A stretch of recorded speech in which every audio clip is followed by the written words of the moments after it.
Hello, and welcome to the T-Flow channel. In this video, we study a two-dimensional lid-driven cavity problem. The computational domain is a square cavity with a side length of 0.1 meters. The top wall, lid, is moving horizontally with a constant velocity of 0.005 meters per second and is maintained at a constant temperature of 300 Kelvin. The bottom wall is stationary and kept at a higher temperature of 1000 Kelvin. The left and right walls are stationary and adiabatic, meaning there is no heat transfer through them. The flow is assumed to be steady, laminar, incompressible, and the working fluid is water, modeled as a Newtonian fluid. No-slip boundary conditions are applied on all walls. First, we open Fluent and set the analysis type to two-dimensional. Then we enter Design Modeler. We select the sketching plane and set the unit system to meters. From the sketching tools, we draw a square from the center. We give one side a dimension and apply the equal length constraint, so all sides become identical. The final side length is set to 0.1 meters.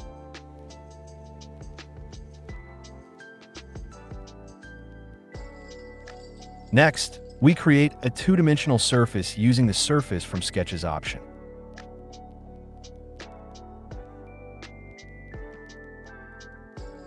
To generate a better mesh, we divide the geometry into 4 parts. For this, we create a new sketch and draw 2 straight lines, exactly as shown in the video, and assign their dimensions.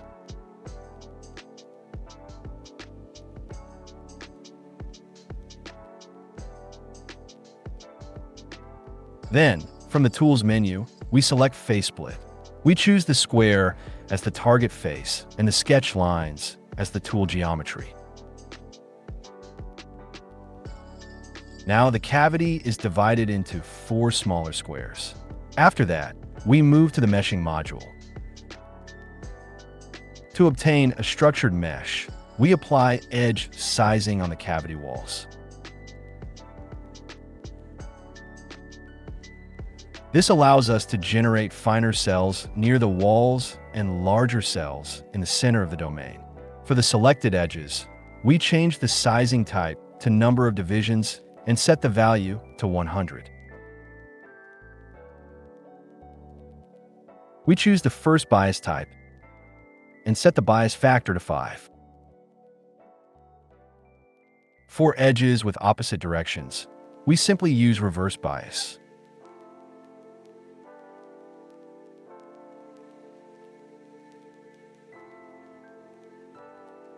We repeat the same steps for the remaining edges.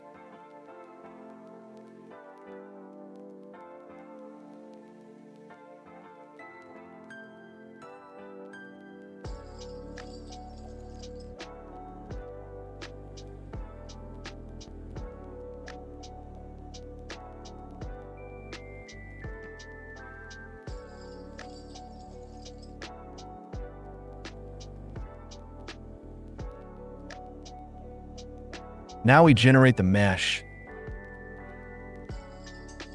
and activate face meshing to make the grid more uniform.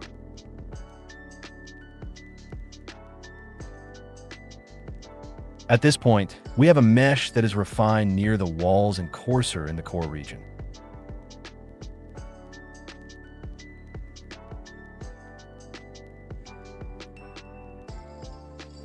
Next, we create name selections.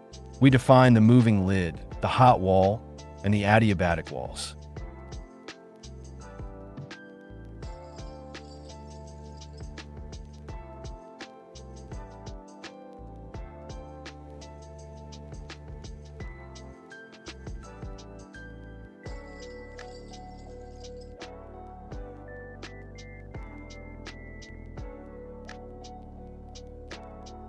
With this step completed, we move on to the Fluent setup. Before launching Fluent, make sure to enable double precision. Inside Fluent, we activate the energy equation and set the viscous model to laminar since the Reynolds number is in the laminar range.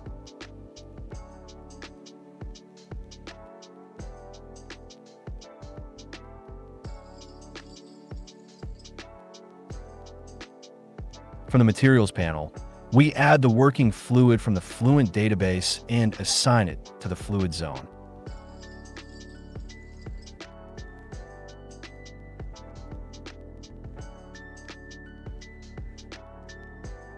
Now we define the boundary conditions. For the top wall, we select moving wall and enter the specified velocity.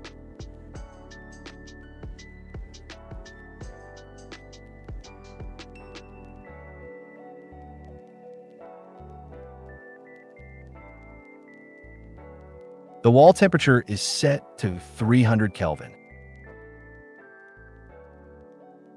For the bottom wall, we set the temperature to 1000 Kelvin. If no thermal condition is defined for a wall, Fluent automatically treats it as adiabatic.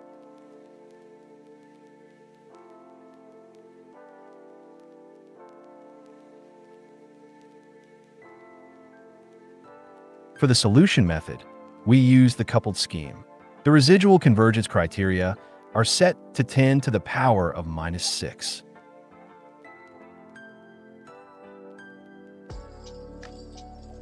We initialize the solution using hybrid initialization, or you can use standard initialization with correct values according to the problem.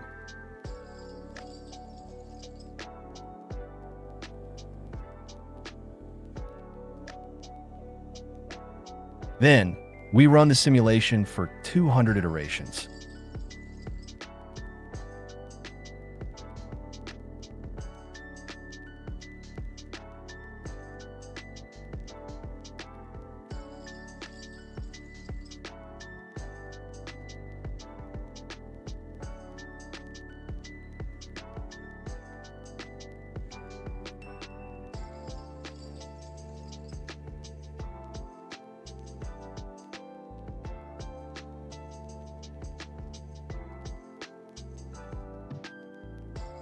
Finally, we move to CFD post to visualize the results. We create one contour for velocity and another contour for temperature to analyze the flow and heat transfer inside the cavity.